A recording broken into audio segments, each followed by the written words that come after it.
सभी का स्वागत है हमारे YouTube channel study with Dharmveer PD class में। फ्रेंड्स, आज हम फिर से एक नई वीडियो को लेके आ गए हैं।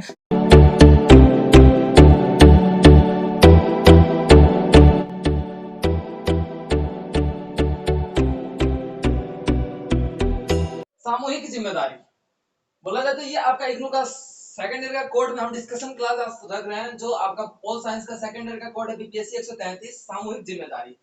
सामूहिक जिम्मेदारी में जिसमें हमारी जो रिस्पॉन्सिबिलिटीज होती है या फिर जो हमारा दायित्व होता है, जिम्मेदारी एक क्या होता है, दायित्व के रूप में देखा जाता है, एक रिस्पॉन्सिबिलिटीज के रूप में देखा जाता है। ठीक है, तो यहाँ पे जो वर्क आपका देखा जाता है, यहाँ पे पर्टिकुलर एक व्यक्ति की जिम्मेदारी नहीं होती।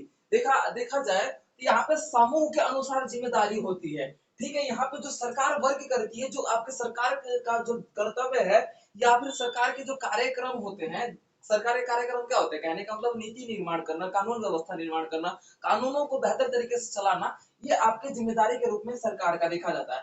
ठीक है, अब सामूहिक जिम्मेदारी की बात कर ली जाए तो सामूहिक जिम्मेदारी से हमारा तात्पर्य ये होता है कि जब हमारे किसी भी क्षेत्र में, किसी भी क्षेत्र पे कानूनी व्यवस्था का जो निर्माण किया जाए, एक व्यक्ति या फिर वैसे बोल सकते हैं एक व्यवस्था, यहाँ पर एक समूह के जिम्मेदारी व्यवस्था के रूप में यहाँ पे कार्य को किया जाता है, जिसके अंतर्गत हम ये देखते हैं कि यहाँ पर पर्टिकुलर एक शासन व्यवस्था आपका जिम्मेदारी लेके नहीं चलता। फॉर एग्जाम्पल मान लो कि आपका देखा जाता है, फॉर एग्जाम्पल एक एग्जाम्पल देता हूँ, जैसे कि परिवार में दो बेटे हैं, ठीक है, तो भाई दोनों की अब अपनी अपनी जिम्मेदारी है, वो अपने अनुसार कार्य को डिवाइड करके क्या करते हैं, रिस्पॉन्सिबिलिटीज परिवार का लेके चलते हैं। ठीक है, कोई एक बेटे के पास सारी जिम्मेदारी नहीं होती कि भाई हाँ यही काम करके आएगा, यही कमा के लाएगा और यही धन संपत्ति को इकट्ठा करेगा और सब लोग उसी के मतलब पैसे से खाएंगे, ऐसा कुछ नहीं है ना। तो सामूहिक जिम्मेदारी से हमारा ये होता है कि जो कानून व्यवस्था का जो निर्माण होता है, पर्टिकुलर एक व्यवस्था के रूप में ना होकर समूह की जिम्मेदार व्यवस्था के रूप में देखा जाता है, वो आपका सामूहिक जिम्मेदारी कहलाता है। सामूहिक जिम्मेदारी जिसके अंतर्गत हम ये देखते हैं कि आपका कार्यपालिका और न्यायिका का समावेश देखा जाता है, जिसके अंतर्गत विधायिका और कार्यपालिका और आपका न्यायपालिका के विस्तार रूप देखा जाता है सामूहिक जिम्मेदारी। ठीक है, इन्हीं के अनुसार हमारे सरकार की व्यवस्था का रूपरेखा तैयार किया जाता है तथा इनके द्वारा ही हमारे सरकार को चलाने का कार्य किया जाता है, जिसके अंतर्गत इन सब की अलग अलग जिम्मेदारी है। जैसे कि अब बात कर लेते हैं हमारा विधायिका, उसके बाद कार्यपालिका, उसके बाद न्यायपालिका।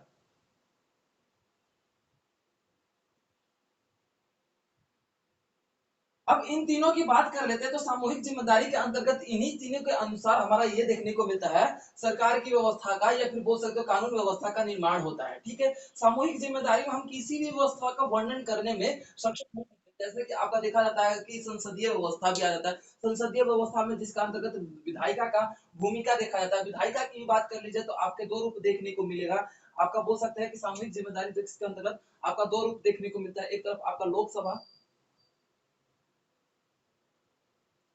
दूसरी तरफ आपका राज्यसभा। विधायिका का क्या अंश हो गया, लोकसभा और राज्यसभा।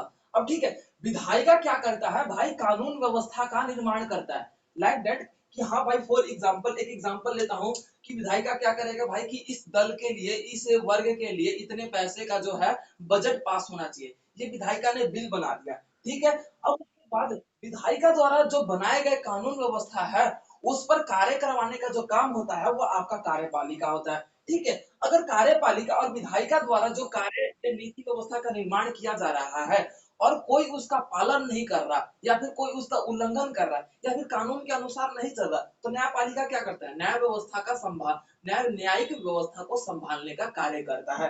तो इनकी सबकी अलग अलग रिस्पॉन्सिबिलिटी भाई देखी आपने, इसकी अलग देखी, इसकी अपनी अलग देखी, इसकी अपनी अलग देखी। ठीक है, तो सरकार ने यानी कि हमारे संविधानिक अनुष्ठान के अंतर्गत ये देखा गया है कि इन सभी को अपने अपने जिम्मेदारियों के अनुसार वर्णन करने का व्यवस्था देखने को मिलता है। ये आपका सामूहिक जिम्मेदारी कहलाता है, जिसके अंतर्गत हमने क्या देखा, विधायिका अपने तरीके से कार्य करता है, अपनी जिम्मेदारी विधायिका की अलग है, कार्यपालिका की जिम्मेदारी अलग है, न्यायपालिका की जिम्मेदारी अलग है। तो ये आपका सामूहिक जिम्मेदारी कहलाता है। जिम्मेदारी से आप क्या समझते हैं, अपने शब्दों में वर्णित कीजिए। क्वेश्चन ये है, ठीक है, तो मैंने पहले क्या लिखा भाई, परिभाषा लिखा, परिभाषा लिख दिया पहले, अब उसके अंतर्गत परिभाषा में क्या लिखूंगा, सामूहिक जिम्मेदारी का मतलब क्या होता है, डेफिनेशन लिखूंगा इसका।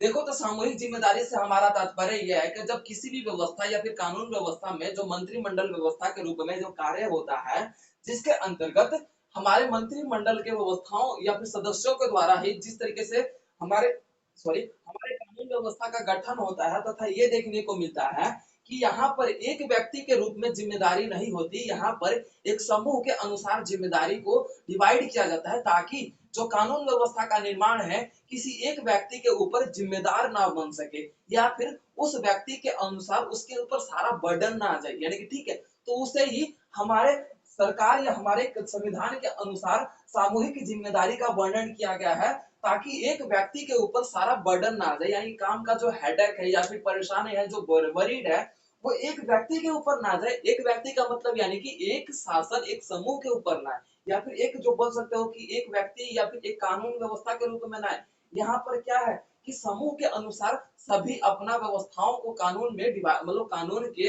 अधिकारियों रूप में डिवाइड किया गया कि उनके अनुसार ही कानून व्यवस्था का निर्माण किया जाए। फॉर एग्जाम्पल, जैसे कि आपका इसमें सामूहिक जिम्मेदारी में 3 रूप देखे जाते हैं। वो 3 रूप कौन कौन से हैं, आप इनका वर्णन करते हुए बताएंगे कि विधायिका, विधायिका और फिर उसके बाद कार्यपालिका, उसके बाद आपका न्यायपालिका। अब सामूहिक जिम्मेदारी में आपका देखा जाता है कि इनके द्वारा ही आपका जिम्मेदारियों को निभाया जाता है, इनके द्वारा ही कानून व्यवस्था तथा इनके द्वारा ही कानून व्यवस्था का निर्माण तथा चलाया भी जाता है इनके द्वारा। अब बात कर लेते हैं हमारे सर्वप्रथम विधायिका का। विधायिका आपका देखा जाता है कि विधानमंडल के रूप में जाना जाता है।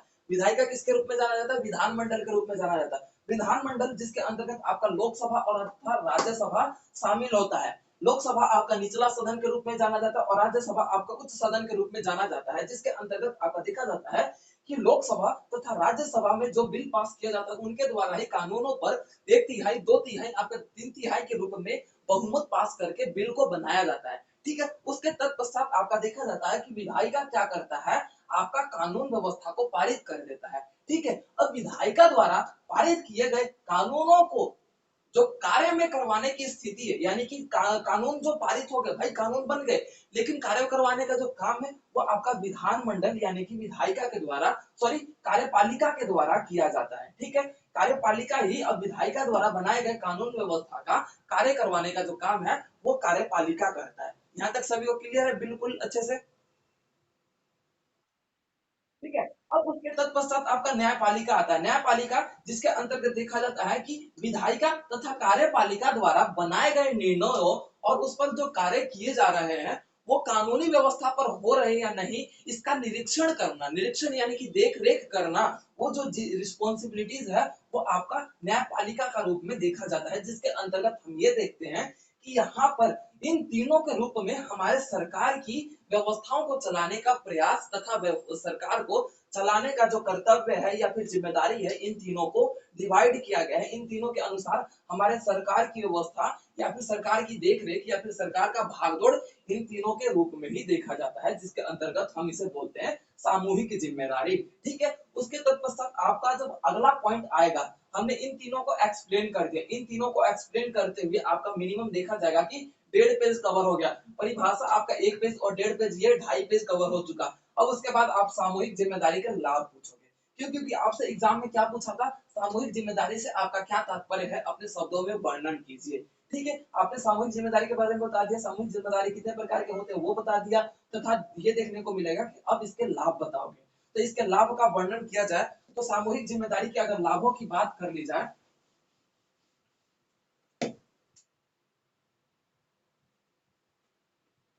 सामूहिक जिम्मेदारी के अगर लाभ की बात कर ली जाए तो इसमें आपका फर्स्ट पॉइंट आ जाता है कि यहाँ पर जो शक्तियों का बंटवारा होने के कारण, यानी कि जिम्मेदारी, यानी कि यहाँ पे शक्ति बट जाते हैं ना भाई। अब कार्यपालिका के पास अपनी शक्ति है, विधायिका के पास अपनी शक्ति है। ठीक है, तो वो आपका देखा जाता है शक्ति का बंटवारा होने के कारण निरंकुशता की स्थिति नहीं पा जाती।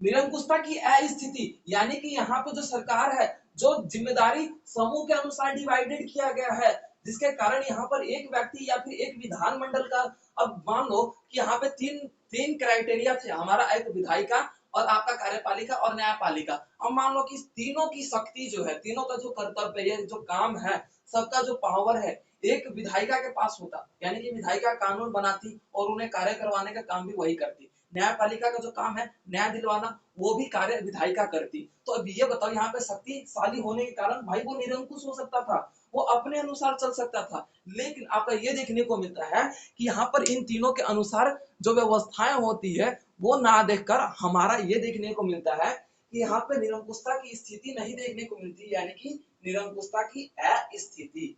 क्लियर है? ये इसका लाभ का फर्स्ट पॉइंट होगा। Everyone got it this point? Clear है सभी को?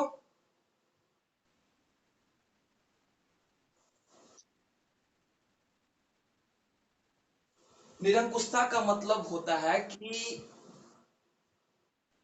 एंड, या फिर बोल सकते हो कि ये फिर तानाशाह, हाँ बिल्कुल, हाँ तानाशाह की अस्थिति, यानी कि तानाशाह का अभाव भी लिख सकते हो, अस्थिति की जगह पे अभाव भी लिख सकते हो। अभाव, देखो भाव का मतलब होना और अभाव का मतलब होता है ना होना। तो यहाँ पे तानाशाह की अस्थिति या फिर तानाशाह का अभाव। ठीक है। अब यहाँ पे जैसे एग्जाम्पल के रूप में दे सकते हैं कि नॉर्थ कोरिया में जो आपका किम जोंग है, किम जोंग क्या है भाई, सामूहिक जिम्मेदारी के रूप में नहीं है, यानी कि वो इकलौता है वहां पर। ठीक है। अगर मान लो कि हाँ जी बोलिए।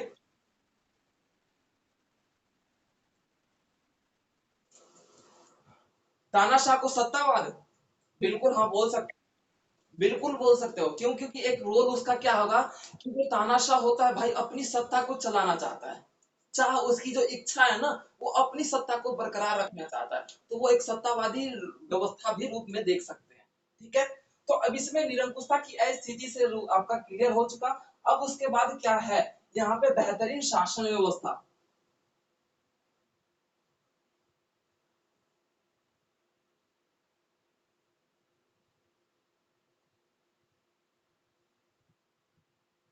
बेहतरीन शासन व्यवस्था का निर्माण। ठीक है। अब जो सामूहिक जिम्मेदारी है, जो समूह के अनुसार विभाजित किया गया है, यानी कि सभी लोगों को अपने अपनी रिस्पॉन्सिबिलिटीज निभानी है। फॉर एग्जाम्पल, मैंने एग्जाम्पल देके आप लोगों को बता दिया कि एक मतलब फादर के दो बेटे हैं, तो वो अपने अपने जिम्मेदारी लेके चले, अपने अपने फैमिली, इट मीन की बोल सकते हो अपने अपने जो आने वाले फ्यूचर फ्यूचर हैं, जो भी फ्यूचर में जो उसकी वाइफ होने वाली, वो अपनी रिस्पॉन्सिबिलिटी लेके चले। फॉर एग्जाम्पल, एक की सारे परिवार की जिम्मेदारी लेके चले तो फिर क्या है, उसके ऊपर बर्डन पड़ जाएगा। वो क्या है, वो उसके नीचे दब जाएगा। तो उस स्थिति में हम क्या है, यहाँ पर जो शासन व्यवस्था है ना, अगर एक व्यक्ति या फिर एक ही हाथ में का जो पावर है या फिर बोल सकते हो काम करने का जो तरीका है, तो वहां पे क्या देखा जाता, सामूहिक जिम्मेदारी के रूप में बेहतरीन शासन व्यवस्था का निर्माण होता है। क्यों? क्योंकि यहाँ पे विधायिका अपने तरीके से काम करती है, कार्यपालिका भाई अपने तरीके से काम करती है और न्यायपालिका अपने तरीके से काम करते हैं। ठीक है। तो इनके जो काम करने का तरीका है, बर्डन एक व्यक्ति के ऊपर या फिर एक ग्रुप के ऊपर नहीं होता, या फिर ना विधायिका के ऊपर होता है, ना आपका कार्यपालिका के ऊपर होता है, ना आपका न्यायपालिका के ऊपर होता है। ये सबके सबके अलग अलग कर्तव्य या अलग अलग वर्क है या फिर रिस्पॉन्सिबिलिटीज है, जिसके कारण यहाँ पे बेहतरीन शासन व्यवस्था का निर्माण हो पाता है। क्लियर है एवरीवन? अब उसके बाद आपका अगला पॉइंट होता है सामूहिक जो जिम्मेदारी होती है वो क्या करता है, उसका अगले पॉइंट की बात कर ली जाए तो इसमें जो कानून व्यवस्था का जो निर्माण करता है, यानी कि कानून व्यवस्था का निर्माण करता है, तो उसमें आपका देखा जाता है संविधानिक व्यवस्था के अनुसार।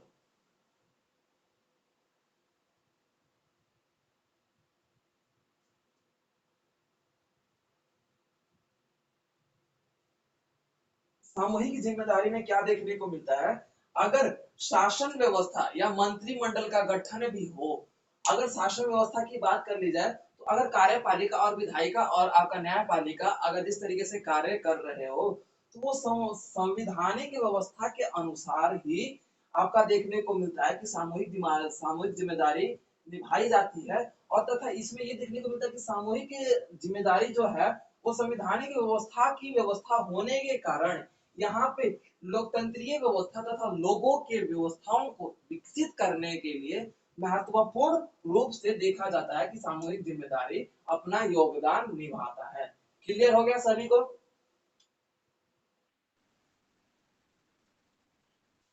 संवैधानिक व्यवस्था का मतलब होता है अकॉर्डिंग टू कॉन्स्टिट्यूशन, यानी कि अकॉर्डिंग टू कॉन्स्टिट्यूशन चलना। यानी कि जो सामूहिक जिम्मेदारी होती है, सामूहिक जिम्मेदारी देखा जाता है कि हमारा जो व्यवस्था होती है वो हमारे कॉन्स्टिट्यूशन के अकॉर्डिंग वर्क करती है, जिसके कारण हमारा क्या है, वो हमारे संविधान की रक्षा भी करता है। संविधान की क्या होता है, रक्षा की स्थिति भी इसके कारण देखने को मिलती है। और हमारे संविधान के अनुसार चलने के कारण यहाँ पे जो व्यवस्था होती है, तो ये जो सामूहिक जिम्मेदारी हमारे लोगों के लिए तथा आम लोगों के विकास और विकसित व्यवस्था के लिए वर्क करते हैं, जिसके कारण एक बेहतरीन समाज का गठन किया जाता है सामूहिक जिम्मेदारी के अंतर्गत। या फिर इसे बोल सकते हो बेहतरीन समाज की व्यवस्था भी लिख सकते हो। तो आप यहाँ पे ये लिख के अपने पॉइंट्स को अपने एंगल में एक्सप्लेन कर सकते हैं, या फिर बेहतरीन समाज भी लिख लो अगर संविधानिक व्यवस्था अगर समझ में आप लोगों को नहीं आ रहा तो। क्लियर है सभी को? अब एक मिनट में इसे इसके सारांश करवा देता हूँ, क्योंकि इस क्वेश्चन को थोड़ा स्किप करते, बहुत से क्वेश्चंस यहाँ पे आएंगे। तो स्वाति आपको क्लियर है? उसके हमने सामूहिक जिम्मेदारी भी बता दिया, उसके लाभ भी बता दिया, उसके सारांश की बात कर लेते हैं। तो ये अब हमारे सारांश की बात कर लेते हैं, जो हमारे क्वेश्चन है तो पर्टिकुलर उसके आंसर की बात देखते हैं। तो हमारा सारांश है,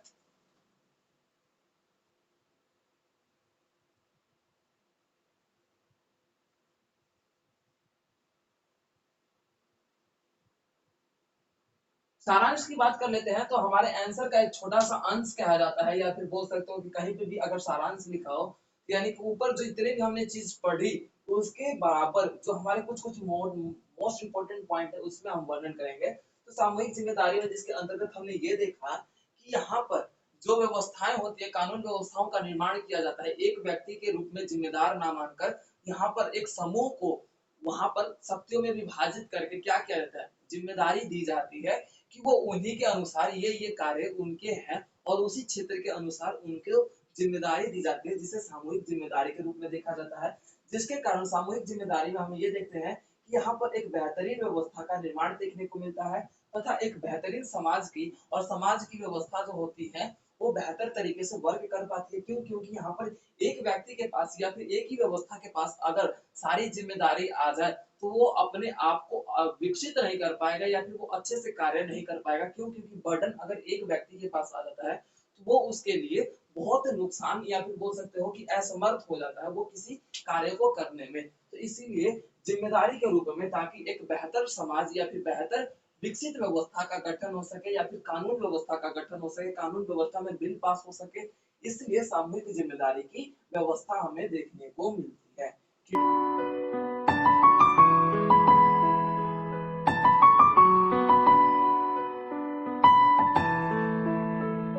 तो वीडियो को like, comment, share and subscribe करना ना भूलें।